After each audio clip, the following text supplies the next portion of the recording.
So Philippe Coe, president of DLR, which brings together companies in distribution, rental, maintenance, and services for construction and handling equipment. Jean-Claude Fayat, president of the FIM, the Federation of Mechanical Industries, vice president of EVOLIS, representing French equipment and machine manufacturers and international ones when they have factories in France. Xavier Neuschwander, you are the president of the Technical and Innovation Commission of the FNTP. Sébastien Ramet, you are the president of the MGO FFB, 15,000 masonry and structural work companies that are members of the FFB.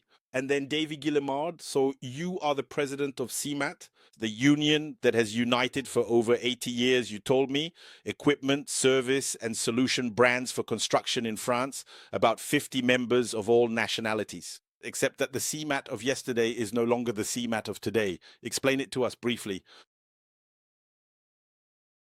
Well, look, it's nice for those who weren't here this morning. I'll say it again. They were, oh, right, sorry. Oh, yeah, but you never know. No, you never know. You already made the announcement this morning. No, but it's super important. So as you were saying, CMAT is transforming into CMAT. And the stakes, well, they're huge for our industry. We're going to talk about it all together. And so we thought that reaching 80 years, it was important to evolve. And we don't just represent machines anymore, but everything related to services and solutions, the whole ecosystem, especially driven by these issues of sustainability, decarbonization, and so on.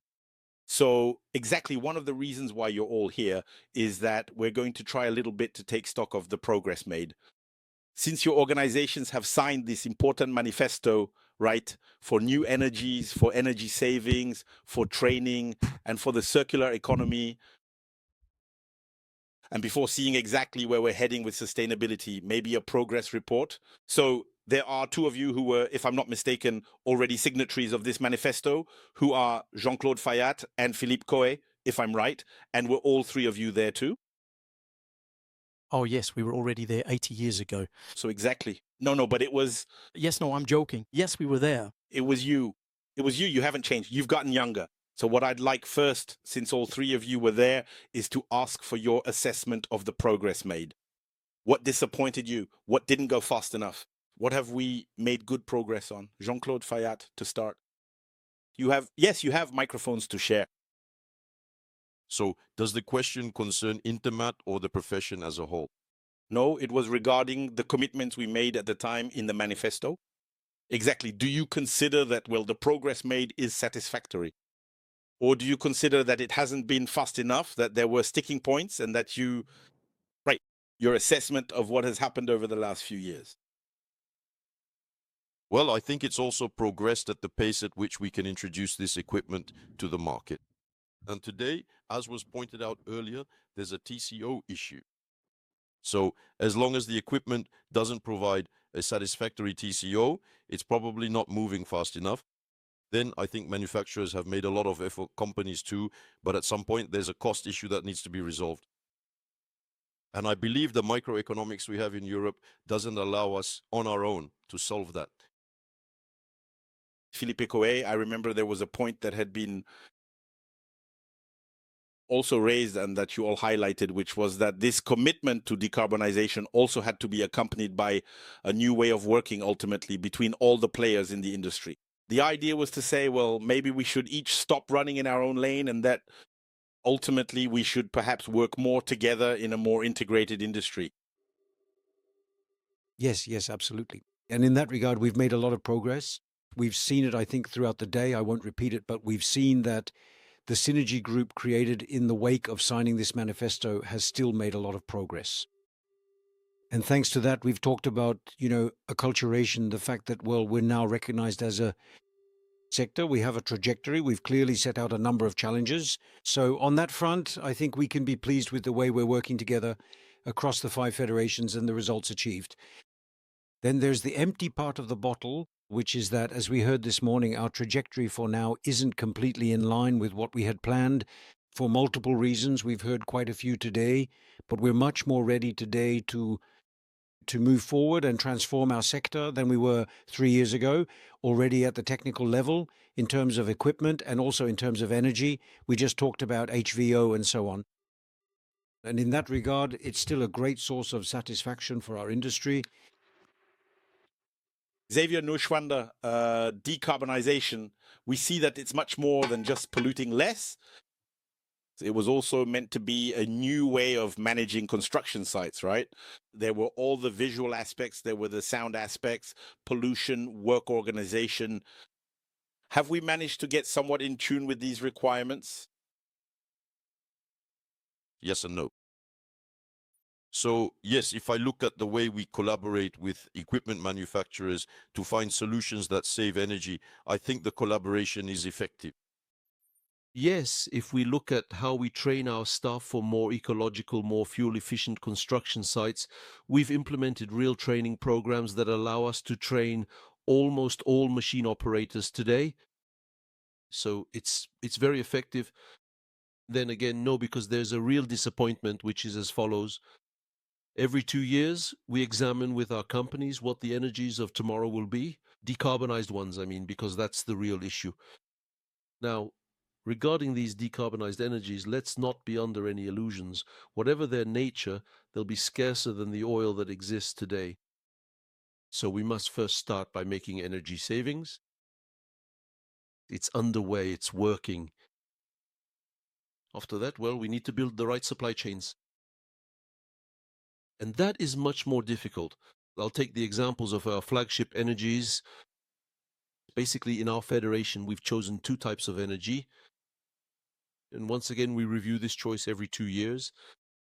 For small machines, now it's a bit of a caricature, small machine, big machine, if you'll excuse the simplification. Small machines use electricity, big machines use biofuels, HVO, for example. Well, we're finding that for electric machines, our clients aren't stepping up to enable easy electrification of construction sites. They quite readily ask us to electrify sites, to have electric machines. They're not necessarily ready to take on the cost that goes with it. An electric machine is 2.5 times the price of a combustion machine. And so there are 2 difficulties that are a bit hard to deal with.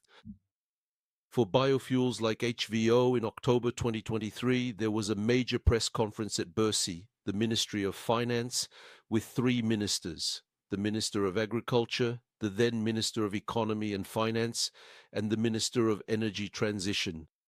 The Minister of Energy Transition, who concluded that our profession was a priority in the allocation of biofuels to carry out our work, knowing that today, objectively, the only solution in terms of energy density and logistical ease is liquid biofuel. I'll be blunt. Since then, nothing has happened. Nothing.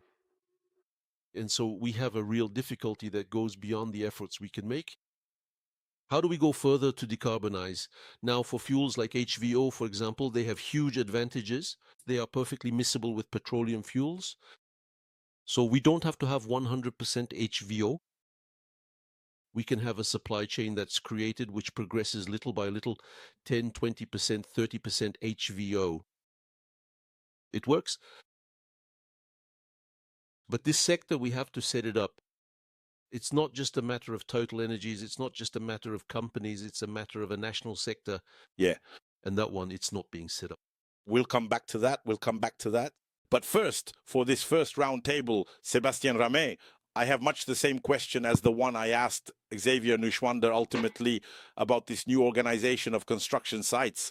Have you managed to move mindsets and working methods forward? The observation will be exactly the same. Yes, there are victories and there are expectations that haven't been fully met in that regard. Regarding the training of our employees, our discussions with our suppliers, whether they provide equipment or materials. We're not here to talk about materials, but in the building industry, we consume a lot of them too.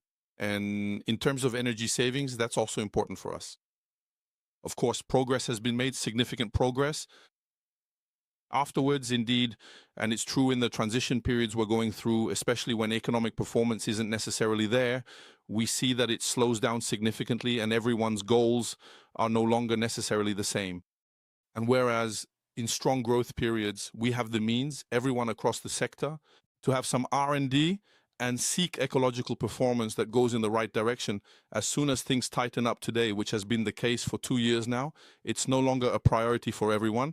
So apart from the goodwill of each entrepreneur and each sector to do what needs to be done. In our markets, we see a lot of goodwill, but as soon as we have to invest, and I agree with the 10% mentioned in the previous conference, beyond a certain price, we won't agree to go for it. And economic reality will inevitably catch up with us at that point. A collective question. Before giving you the floor, David Guimard, we can clearly see when we finally question, for that matter, companies in all sectors, when we ask them what their priorities are for the coming months, for the coming year, what's striking today is to see how much the issue of energy and ecological transition has moved to the background, to the back burner of priorities. And it feels like the same trade-off households make between the end of the world and the end of the month in difficult times. Do you also feel ultimately this tightening around essential priorities? Well, we have to be quite clear. You see the budget discussions taking place today. A large part of our turnover comes from public authorities. So you can imagine the real difficulties we're facing. It's clear that in these contexts, it's difficult to move towards industrial decarbonization, even though everyone has good intentions. I repeat, they all have good intentions, and that is undeniable. There is a real issue, which is that, and I am talking about public works here, excuse me, but public works represents 8,500 companies in France. Large companies like Vinci, Bouygues, Eiffage, and others, Fayat, sorry, and very small SMEs. And when we see examples like the ones we saw earlier, which are exemplary examples, if you will pardon the redundancy, it is very satisfying. Yes, the technologies do exist, but are these technologies deployable outside of areas where there are flying objects with large companies, in which case we have won the bet, or are they limited to pilot sites to carry out operations that are somewhat promotional? It is a real issue. And overall, our concern as the National Federation of Public Works is that we manage to find solutions that can be generalized across the entire territory and for all companies, regardless of their size. And there is a real issue of planning by public authorities for, how shall I say, decarbonization. And it will not just happen through regulations. We will have to accept that it costs a bit more, because if it cost less, we would have implemented these solutions a long time ago. David Guillemard, it was mentioned earlier too, the fundamental role ultimately in solving this complex equation of energy savings. And I remember you had a speech about, the hope that new technologies would largely allow for these energy savings to be achieved. Have the technologies kept up in this area? Has digital technology, machine guidance systems, eco-driving, start and stop, and so on, do we really have significant potential for savings there? You see how it was good to change CEMAT to CEMAT, because we are no longer just asked about machines, but also about solutions. No, to answer the question concretely, yes, of course. More specifically, we see everything surrounding the machines, how it has really stepped up, the driving aids.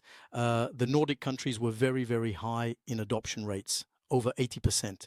We started from very far back, and today we must be at equipment rates of around 50%. So that helps to decarbonize. The concepts of eco-driving, well, that comes notably from the data we get back from the machines and seeing the large gaps in usage that we can have on the downtime rates, the idling rates, and so on and so forth. So these are real issues that all manufacturers have taken on and work on very daily with customers.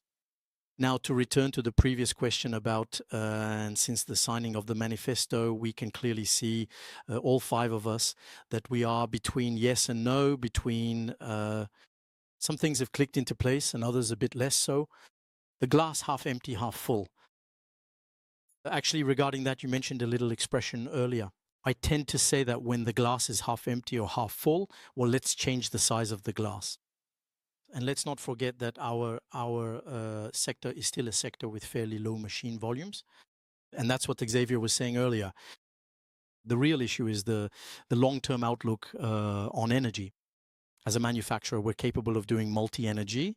And the person from Total explained all the multi-market trials they've done with some very good experiences in the Nordic countries and a bit less so in others. As a manufacturer, we work on all types of energy. Within the Volvo Group that I represent, we're lucky to work on buses, trucks, and construction equipment, and we can see that our construction sector is lagging behind. And being behind the curve also allows us to learn from all that expertise. Carrot and stick, that's been implemented in other sectors. And we see that the early adopters, well, in our sector of activity, construction, we have them, the very large ones, of course, but also regional ones with whom we're doing initial tests. And on the manufacturer's side, we've noticed that the offering has also accelerated over the last 3 years. Some of us manufacturers led the way with small compact machines. The rental sector was one of the first to catch on to these small machines. And now we see that we're opening up both the breadth of the offering and the depth of the offering. We're in this moment of transformation. And like any transformation, we must, both as manufacturers and as users, have a vision. And that's clearly what we're lacking today, both the energy vision and also in terms of investment. So the vision, Philippe Coe, you need to have it because what is it? Between manufacturers and users, it's about 80% rented equipment, right? Yes, that's right. A lot, especially for small machines. There's a very high rental penetration rate. Yes, indeed. And so for you, this long-term issue, because on top of that, you're forced to renew your machines relatively often. How do you specifically think about and approach this equation of long-term investment, almost like making a long-term bet for equipment that in practice you're actually going to have to turn over quite quickly? Well, as David said, rental companies have gotten on board. They've really joined the fleet electrification train. They often had incentives from major accounts asking that by a certain deadline, there be a fleet conversion rate to electric equipment that was, we were mostly talking about electric for small machines, to be in place for 2025, 2030, and so on. And they got on board, but today they've eased off a bit because these machines are currently running less than traditional ones. To their great disappointment, they can't seem to get the right mix of incentives, regulations, or even pricing policies. Even staying within that 10 to 20% range we mentioned earlier in terms of extra cost, because it's clear that the extra cost can be amortized over, well, for a rental company, it's about 10 years of equipment depreciation. So the extra purchase cost can, I'd say, be spread out over several years. Initially, there was a real question about operations and operational data. Today, several tests have been conducted by many major rental companies using these machines. And through a number of test sites, they've shown that with the solutions we saw earlier in the photos, we can run these machines in operational conditions that are completely, I'd say, similar to what we have with traditional engines. And with operational costs that are quite attractive, provided, of course, that we can recharge the batteries, the battery packs we install, and that we can obviously benefit from an HVO distribution network. So all of that is in place today. What's missing is probably a real incentive at the level of, well, the project owners, the project managers, and then our clients who really still have a bit of reluctance to this day. Plus, the macroeconomic context isn't favorable. So even if it only represents 10 to 20% and the equipment cost is ultimately not much in the total cost of a project, we can clearly see that today there's a fierce search for savings and people aren't ready to take the leap. But in any case, rental companies are ready to move forward, invest and convert more of their equipment fleets. But for now, it's not quite their plan in the very short term. So converting the equipment, we clearly see the advantage of electric.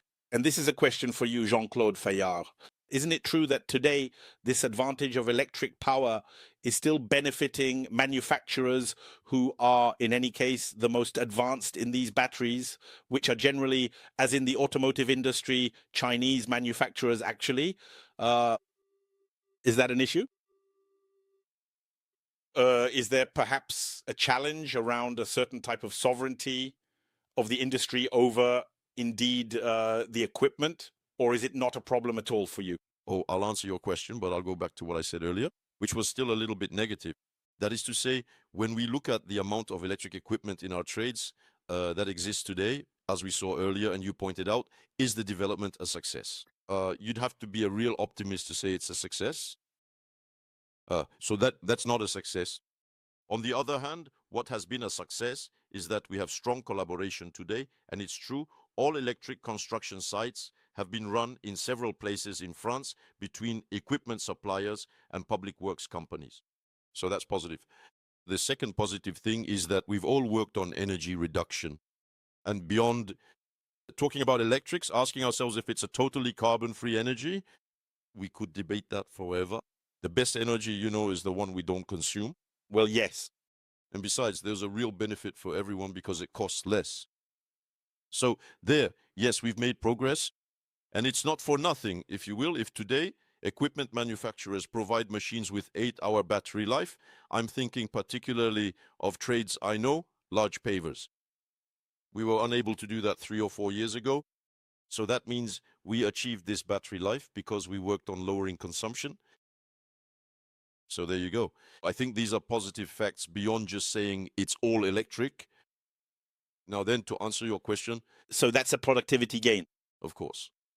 Of course. And in the end, we're still decarbonizing since we're consuming less energy overall. So that's positive. And it's a joint effort between companies and equipment suppliers. But overall, that's still a real success compared to the goals that were set 4 years ago. Yes, because there's a shared will. Exactly. So that I think is positive. That's why I wanted to go back over that, because I didn't want to end on a negative note, which was a factual analysis of what exists. To answer regarding the Chinese part, well, in our trades, I think for now it's not an issue, but I think we Europeans must consider it because it did happen in the automotive industry. And it's what I was saying earlier. In China, there's clearly a microeconomy that allows, because it exists, because it's been developed, that allows them to be cheaper than in Europe if we make fully electric equipment. We have to consider this subject. There are 2 ways to look at it. First is to encourage it to be created in Europe, which in my opinion isn't being done enough. And I'm in favor of subsidies for suppliers and not for customers, because for customers, when the subsidy stops, nothing has been solved. If you subsidize those who supply, then you might make the economy competitive. So I think that's what we need to do. And that in the meantime, we should be still careful to protect ourselves because we've seen that the automotive industry was impacted. Mm-hmm. And for you, the threat is the same. It's hard to analyze. I think less so because we're more in a niche market. So I think it's smaller. And in any case, today we don't really see it. We see it a little. We must be attentive. And we know very well that many things we see in Europe and elsewhere coming from China, let's not mince words, are subsidized things. We're not in a normal competition. So at some point we need to wake up a bit in Europe. If I may react to what Mr. Fayad said, it's absolutely right. The perspective from the automotive industry, from that sector, should make us cautious and enlighten us on the subject. Knowing that, on the other hand, we have markets that are much smaller and therefore much less strategic on a macro level. Nevertheless, battery control technologies remain global control technologies. So we must also not be ignorant on this subject. And finally, as a manufacturer, when you're a global manufacturer, you also have market balances. And what we see currently at the present moment is that all global regions are in rather tense times. So we must be vigilant about the offerings. Today, we see it as a European manufacturer. We are accelerating on a number of electric machines. All things considered, let's keep this automotive vision, let's be vigilant, but nevertheless, let's not be too restrictive because we're in markets that remain small in terms of units. Yeah. Sébastien Ramey, regarding this productivity effort, do you personally feel it as well? And are you able to measure or perhaps even quantify it? On a macro scale, it's very complicated. On a construction site scale, yes, it's possible. When we give ourselves the means to do it, and the means to do it indeed come from the client first. And I agree with what was said about certain clients who have virtues and means. We can do it and we implement it, whether it's equipment or materials coming from the building industry. Indeed, yes, we use all this equipment we need, but we also implement materials. And I agree with Mr. Fayad, who was indeed talking about energy. It's truly cheaper. It's the one we don't consume. And that one is important. In energy savings, there is decarbonization. Of course, it's to consume less carbon. But even if this energy is carbon-based, if we spend less of it, we decarbonize too. And on that, we try to build better to have less thermal loss, economic loss, that kind of thing.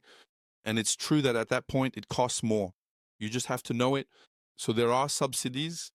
I also agree with the analysis given that regarding consumer subsidies, we find that we, the French Building Federation, are very dependent on a part of our market on these subsidies that are given, specifically My Renovation Prime, that kind of thing. Giving them perhaps indeed to the suppliers might not be a bad idea, because then the products would be cheaper and that would allow for a fairly equivalent construction cost. It's perhaps an idea to explore, but it's true that we are making energy savings. Maybe not enough. Right now, we have a regulatory framework that's perhaps moving a bit too fast compared to this implementation. We're looking at the long term. We're looking at industrial time. We're currently overhauling our methods from the start of the market right through to the end. And we can't just say in 2 years, hey, I've got a great idea, this is how it's done, with a political idea that hasn't even been tested on the ground. And that tells us now we're going to give you new standards. Today, we're suffering from that a bit, and we're lagging behind because of it. And we're realizing that we have regulatory elements that are implemented in the law but are absolutely not implemented on the ground. And so they're not respected because we simply don't have the means to do it. And so it's not penalized either, so that's not it. So there's a law that exists that nobody respects because we just don't have the means to do it, and that is more complicated to implement. Well, we'll get to that. But I just wanted to clearly define the terms of the equation, actually, regarding the extra costs on one hand. Is it that with everything we've said about, indeed, productivity gains, machine efficiency gains, and energy savings? With all that, have we absorbed, from what I understand, the 15 to 20% in extra costs that this ecological transition ultimately generates? Or are there still efforts to be made? Where can we ultimately find these costs? And can a portion be absorbed by your clients? For example, is completing a project under satisfactory ecological conditions a real added value for the person who commissioned that project? Is it a communication tool? Is it something valued by those who will later use the infrastructure you've built? Concretely, what's the distance left to cover today, the effort needed to still offset this extra cost of the ecological transition? I'll answer that perhaps. First, I'll just leave you with a little thought that occurs to me. We were saying that stop and go is great in our vehicles. It allows for savings, 15% savings. Yeah. But regulatory stop and go, on the other hand, fails to teach us what we need to do. So when we manage to implement it over the long term, we're capable in the end, it becomes standard practice. It indeed allows us to be more effective, more efficient, and at that point to carry out what we might call virtuous projects. But if we keep stopping, stopping, and starting again, then we have no training. What you gain on the machines, you lose in the regulations then. Exactly. Jean-Claude Fayat. Yes, I wanted to add that I think we shouldn't only talk about decarbonization, and that's a mistake. We also need to talk about CSR. We need to talk about pollution, noise pollution, microparticle pollution, and of course CO2 emissions and decarbonization. And it's the whole thing that needs to be measured. And I think we've worked on that at EVOLIS in particular by setting up a system that allows us to measure that, called EcoRate. But I think for companies too, and for the community, we were talking about noise.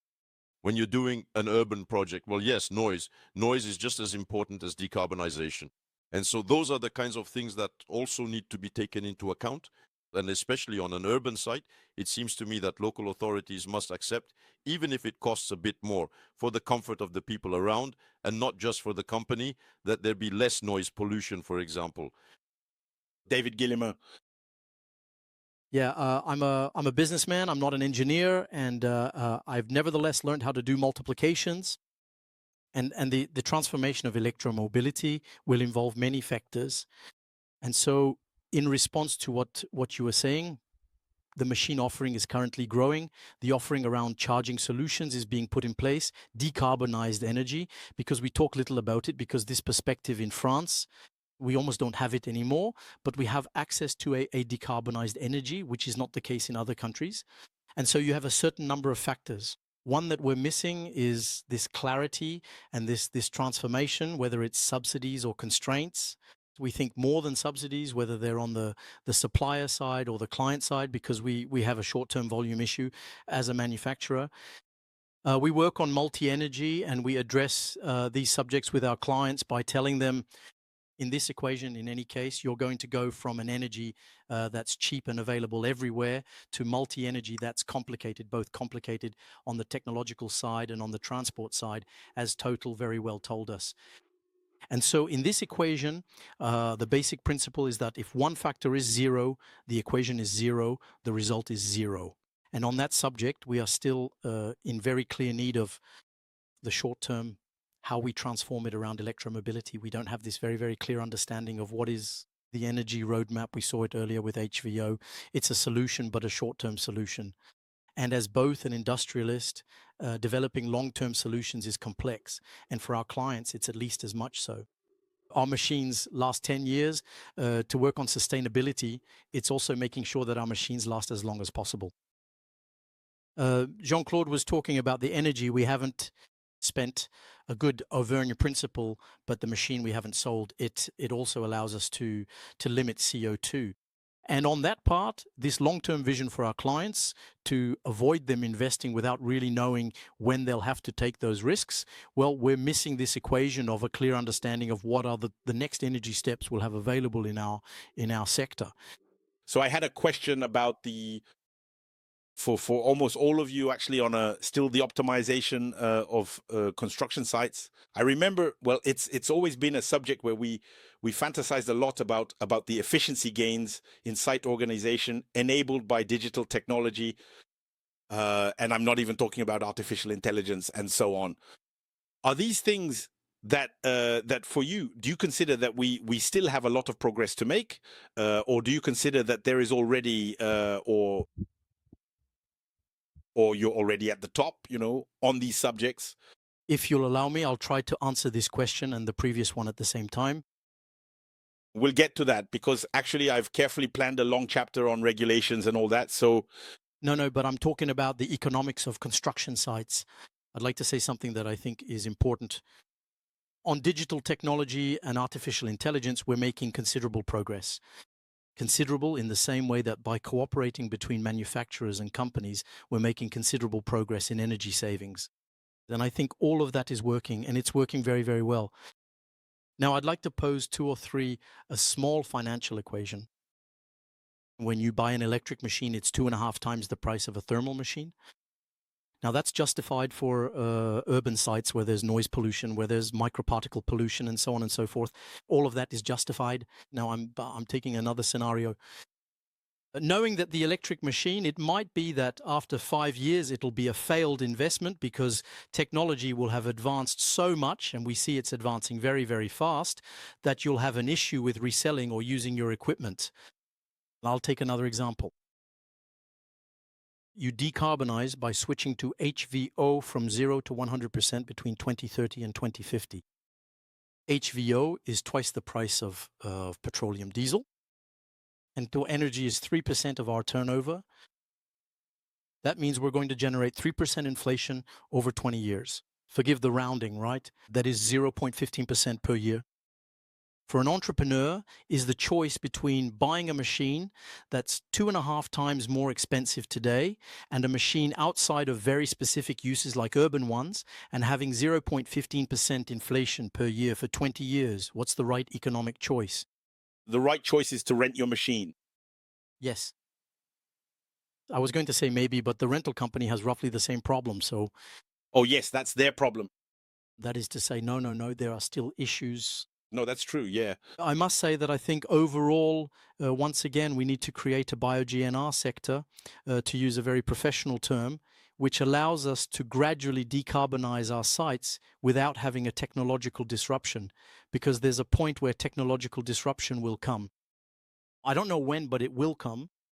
What I know is that today it's not ready yet, and when we do our surveys, there's no disruption that allows us today to move away from from liquid fuel, except for very specific uses. Just to bounce back on that. Of course, Felipe. In fact, we're generating complexity with significant potential, the usage aspect and so on, and there you go. I'm not going to preach for my own cause, but I think the solution for a number of pieces of equipment is to go through rental. Rental companies are really committed to. We can even imagine that the cost of a machine is its TCO, not even a machine rental cost, and then other costs behind it. To go in that direction, technology allows it if we maximize the use of a machine, because many companies today measure better and better, thanks to data, the use they make of it. And it's clear that rental is one of the key recipes for a sharing economy, a circular economy. And we can see that the economics are a bit different there, I think, for a rental company that can amortize over a potentially longer usage period. It's a bit different, and it's undoubtedly one of the solutions among all those you've mentioned. It's an addition, to echo the point, there are many criteria and many levers. That of renting and sharing machines, sharing battery banks that we'll put on sites, because the power supply already for power tools, which are growing enormously, is already a challenge. You visit a construction site, you see extension cords with plugs everywhere, you don't know what to do with them, and with safety issues and energy availability.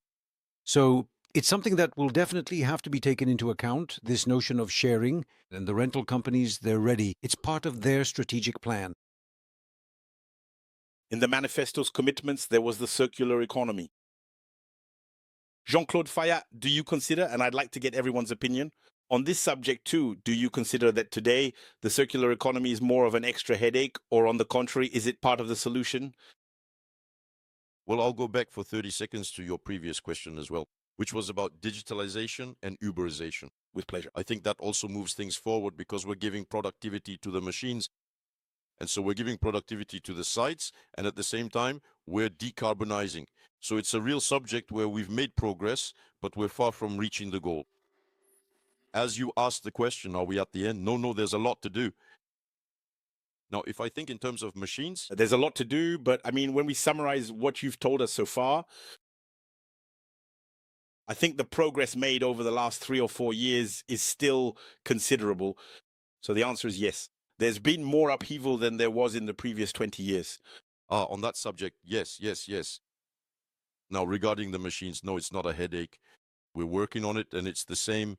It's in the interest of both manufacturers and users. That is to say, we're working on the durability of the machines too. If we can make them last longer, well, it costs less. And then we're also working on how we recycle these machines. And so, no, it's not a headache. It's a subject we're working on that moves everyone forward. Okay. Gentleman Davy, Nothing to add. where do you put retrofitting in this? No, but of course, in fact, it's what I mentioned earlier. The longer the machine lasts, the more we're on this axis of durability, regardless of the uses. There are much tougher uses in the first life. There are these reconditioning stages. There are these complete stages, what we call complete rebuilds. So these are machines that we strip down and that come in at almost costs equivalent to 60% of a new machine, but we double the lifespan. We know how to do that on large machines, and we're currently, as a manufacturer, rolling out these offers with our networks to bring them down to, let's say, medium-sized machines. So all the topics that focus on sustainability are being put right back at the top of the manufacturer's agenda. Mr. Fayad was just explaining these issues regarding recyclability rates. Today, as manufacturers, we all have recyclability rates on our machines of over 90-95%, and we're getting close to 100%. So these are topics that are already being addressed. Indeed, the progress made over these last few years has been massive. Sebastian Ramey, for you, the challenge of recycling. Yes, so recycling and the circular economy, well, in building, that's a real issue. Knowing that indeed we still have a whole part of our market, which is renovation. We were talking about strong urban markets and all that, and we have many sites. Well, part of our sites are a bit outside cities on new builds, and a large part is on building renovation. And there, I completely agree. We talk about pollution, but noise pollution for residents, for users, and all that. Yes, efforts have been made on that, and being specialized in renovation, I can really see it, and I use it. To get back to the circular economy of construction sites, we bet yes and no, glass half empty or glass half full. Let's see the glass half full. It's already well underway. However, today we find ourselves with issues of material certification, insurance issues, 10-year warranty issues for us when we reuse materials. We no longer have the manufacturer's insurance. We no longer have their test reports, their fire rating, that kind of material. And we'll very quickly find ourselves with project owners who are major clients wanting absolutely 30% recycling rates in materials used on sites, and who will tell us, yes, but this material here actually, no, you can't use it, even though it's very nice. It suits us fine, but I don't have the test report. I don't know its fire rating. I don't have the inspection office's agreement to commit. My insurance refuses to commit. So we are ready. The project owner is willing, the price. Plus, economically, we manage to offer prices that are equivalent with products that are of good quality. But we're going to miss that next step, which maybe isn't here today: insurability, durability, proof of origin. Yes, we're starting to be good at this circular economy, but ensuring traceability of the product as it arrives during deconstruction, like what's done in food or that kind of thing, there we still have some work to do to be able to put back on the market products that are very good. We're talking about carpets, false ceilings, that kind of thing, where there's really progress to be made. So there's still a bit of work to do on this product, but more and more people are interested, and there's a real desire from our project owners to put it in writing when placing orders. However, as soon as we get onto the site and we propose solutions, they're the ones who stop, saying, wait, actually, we're not going to follow you anymore. We'll go back to a system we know well and where we have perfect traceability, legally speaking, and in terms of insurance. So what you've just described is only one of the many facets of what we could call all these regulatory and financial obstacles and so on. Of these constant changes in incentives, because that's part of it too. That is to say, they tell you, go ahead, we'll support you, we'll send you the incentives, but in fact, those incentives never arrive. I have the impression that's clearly it. Today, that is your number one problem. Xavier Nushwanda, faced with this current reality of constantly changing regulations and relatively really unreliable promises from public authorities, I won't go back over your three ministers and so on. What can you do? What can the industry do? What can the profession do to finally avoid suffering? All these regulatory injunctions, these laws that change much faster than your ability to adapt. How can you organize yourselves? Sir, you've answered the question perfectly. It's a daily struggle. That is to say, we are faced every day with everything you've described, every day with new regulations every single day. The lack of technological neutrality every day in issues that are highly variable and therefore involve significant risks for our companies. And so overall, today, one of our tasks is to take our little briefcase every day and go see the legislative and regulatory departments to try to achieve as much technological neutrality as possible, the most appropriate regulations possible. And it's a daily struggle, but it's a real issue because overall today we're facing a mechanism which is decarbonization and environmental cleanup, which inevitably have costs. That is to say, when we were less interested in these subjects, we had solutions that were more expensive. Today we've added something else, so it's getting even more expensive. We all know our country's finances and we know how difficult it is. And so the temptation is to decarbonize through standards. But decarbonizing through standards is both a subject that can be intellectually satisfying, but which on the ground leads to disasters. Because 9 times out of 10, it's ill-suited to the problems we face. 9 times out of 10, it lasts 6 months because it's fine. But the variation in conditions is such that it will become unsuitable. And so overall, yes, we have to pick up our pencils every day to fight against these issues. It's fundamental. How do you, Philippe Coué, adapt to this gap? Finally, I'd say a temporal one between the legislator's time, which is very short for deciding on changes, and the company's time, which is much longer for adapting, between the legislator's financial time, who is looking at his little Excel file of what he'll spend more or less, but which isn't at all in a long-term investment logic, unlike you. How do we manage all that? And then Jean-Claude Fayet, you're going to tell us too how you juggle all of this. I don't have an immediate answer. What we see is that today there are many expectations from rental companies, right, in the renewal of their equipment fleet, in the share of this renewal that is with decarbonized equipment. There are many questions, and we as a federation are often called upon by our members to try to help them to read what's going to happen. But it's not easy to advise them. I think that today we've made a lot of progress, as I said before, on technical solutions, on operational issues, on global acceptance. There's always this complicated economic equation.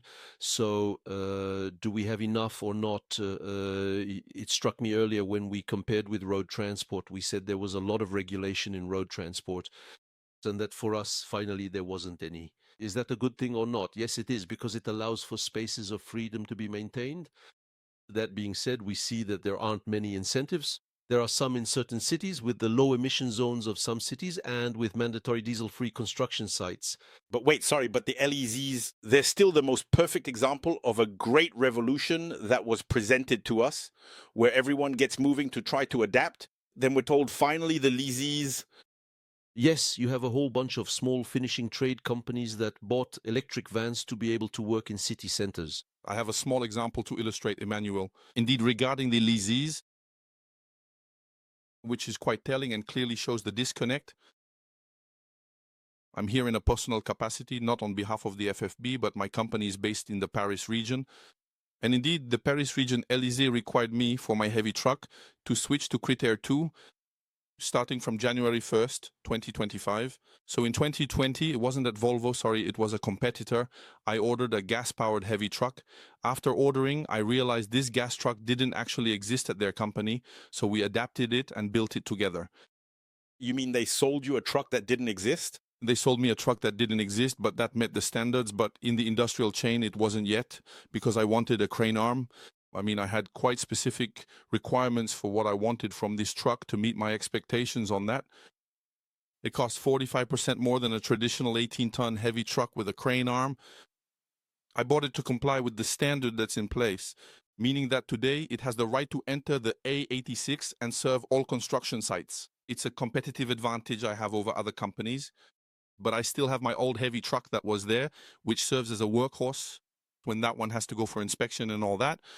But I clearly see that when that one is down for a service, I take the other one and I'm never stopped. There has never been any control. So yes, the standard, I have a truck at home that isn't allowed to drive in an urban zone, at least, but this standard, which is moving too fast because it's not adaptable, isn't controlled, isn't fined in that regard. So the investment I made, I'm very happy to have done it personally, and I'm very pleased with it. Then things are moving forward in that regard. And we were talking about delivery points again in relation to that. To fill up this gas truck in Western Paris, I have 3 service stations, 2 in the port of Gennevilliers, 1 in Nanterre. There's 1 at the total station well. On that note, I'm a company from Val d'Oise. I was promised a station in Val d'Oise, in Saint-Ouen-le-Mon, which still isn't there.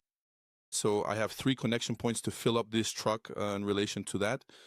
So there you go. And I currently have, well, I also have 2 light gas vehicles at the moment, so I'm looking at the electric mix as well. So I have electric cars. You can really feel there's a will that it's being implemented, but it's going too fast because we're not ready. So then creating standards only to not apply them afterwards and not enforce the law, we just don't know. So it's complicated in that regard. So that was just an illustration of the situation. In terms of equipment, we're dealing with capital goods with depreciation periods, so we need visibility.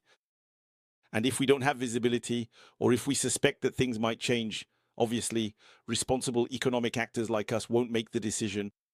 So as a result, you have these trajectories that don't move, that don't take off.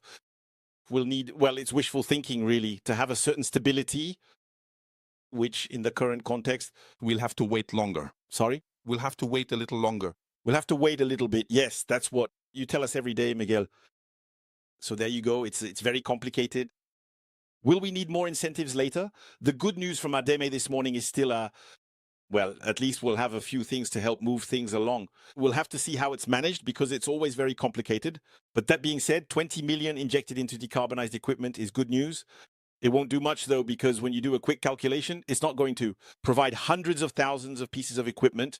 But that being said, it's already a small step, and we'll have to see how things move in the coming months. But It'll have to go better than the home renovation grant. Like, yes, it needs to be simpler, less shifting, less mobile, less stop and go. Yes, Jean-Claude Fayard. No, but I want to come back to that. I believe strongly in supply side policy and not at all in demand side. Demand side is short-termist. Why? At some point, we're in a world, a capitalist one, whether we like it or not. And so if there's no economic interest, it doesn't work. So what can work in the long term is supply side policy, which allows a manufacturer or any supplier to be competitive and ensure that what they offer. so innovation, to put it simply. Absolutely. And then we must be very careful with this analysis of decarbonization, because we, among others in the group, and I have this in mind, We supply asphalt plants.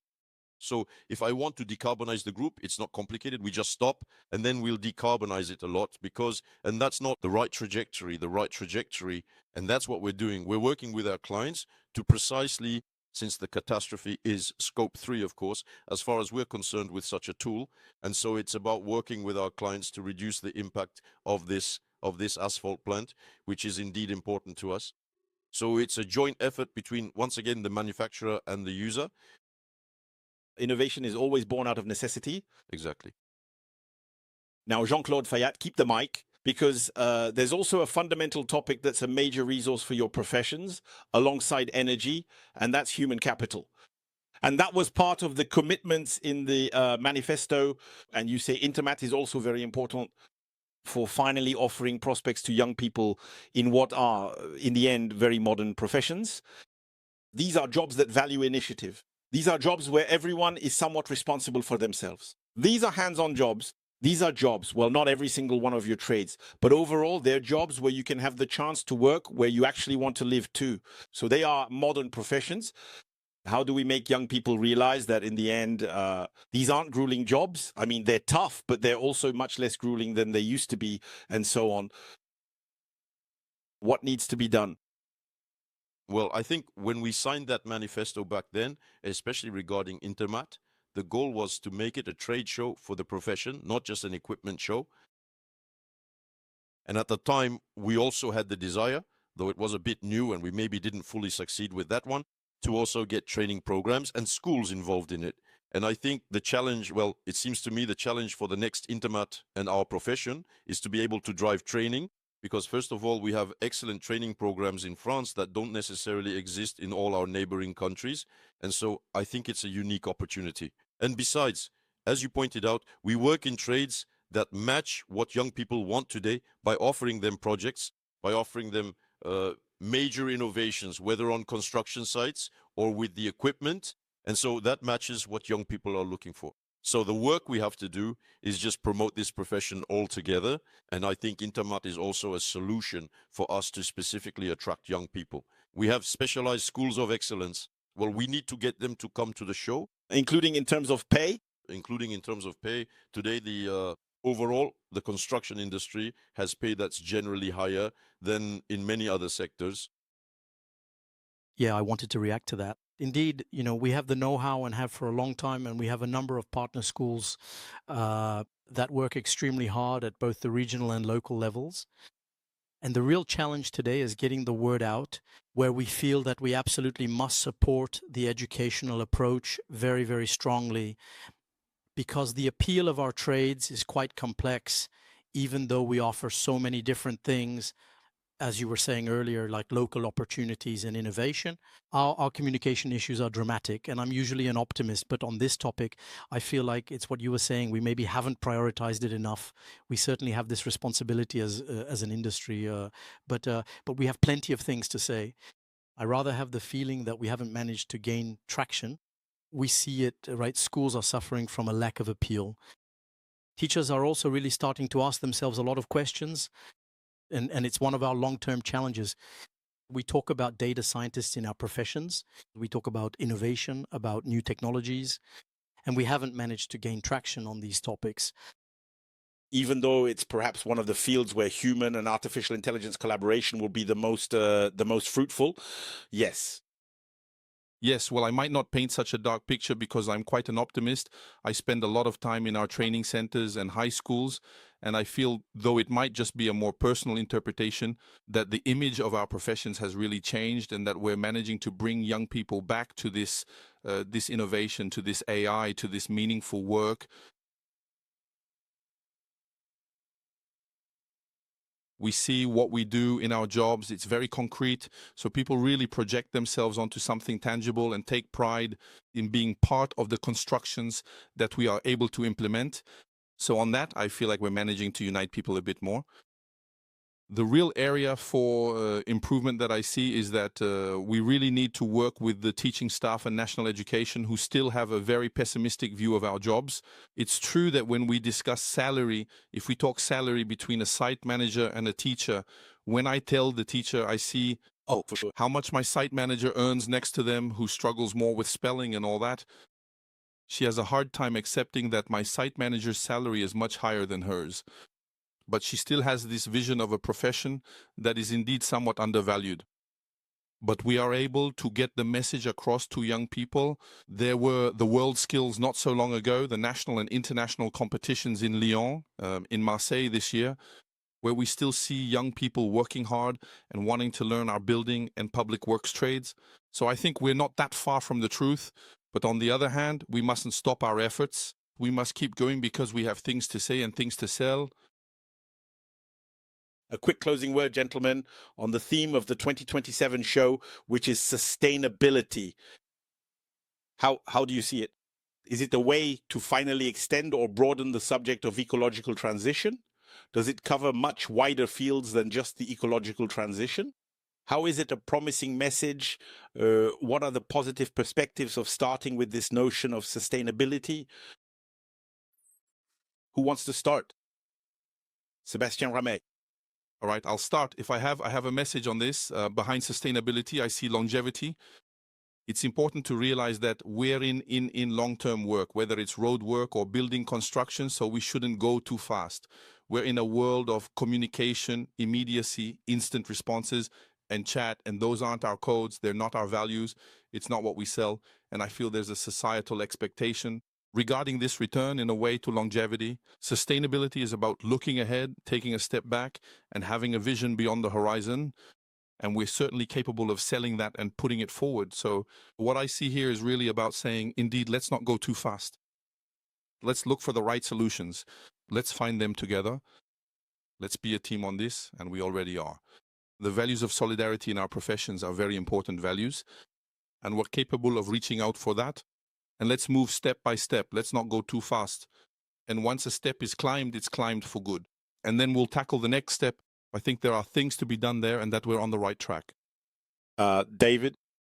Yes, no, I was going to reinforce that message. Let's not forget where we're starting from. We're going to be on the second edition. As an industry, we started off rather in an organized way with 5 major themes. We see that the assessments we make are fairly aligned with things that have moved forward, challenges that remain major ahead of us, and the subject of sustainability.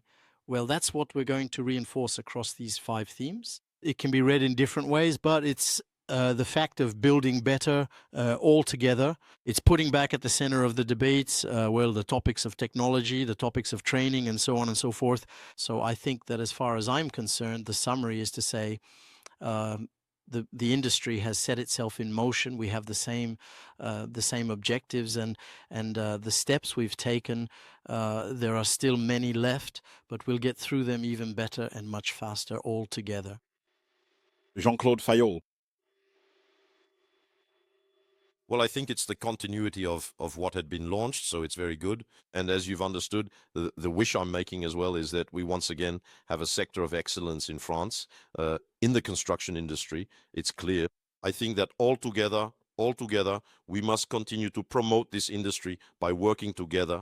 And the wish I'm making is that precisely on training, we succeed this year as well in bringing a number of schools along with us to precisely bring young people into this sector of excellence, and which corresponds once again to their expectations. What we're offering them corresponds to their expectations.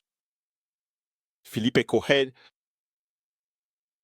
Well, just so as not to repeat what's been said, but I think we're facing a number of transitions. There's the energy or environmental transition, digital transition, societal transition. And having timescales in the world we live in is difficult because we are indeed a bit in the daily grind every day.